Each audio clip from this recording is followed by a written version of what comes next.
Diboli ko e nder leydi Mali kiidiro ko e Sénégal kono ina wawi wiyeede ko ɗum nokku goto nde tawno guri ɗe ɗiɗi koddi nde ɗin janguji mbaɗi toon to Diboli wonani kulol mawgol no feewi ɓe finoɓe e kiidira.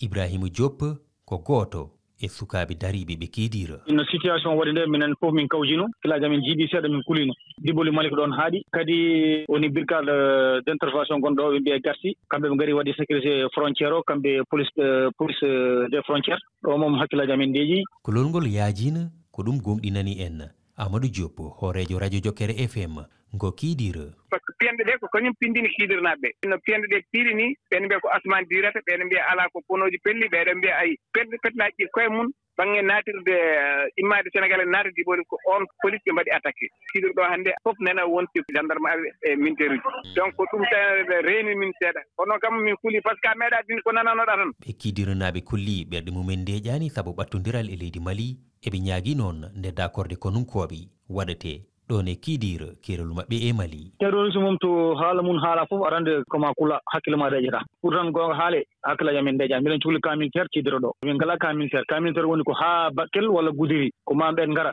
dan ɗum kadi wona lawol minen koye frontiére min goni. Horeɓe Sénégal ɓe ɓeydi ndenago e kerol hakkude leyɗi ɗe ɗiɗi kono ɗi ɓesguji pinoji e kiidira gurdi koye ɓerɗi ƴerɓiniɗi.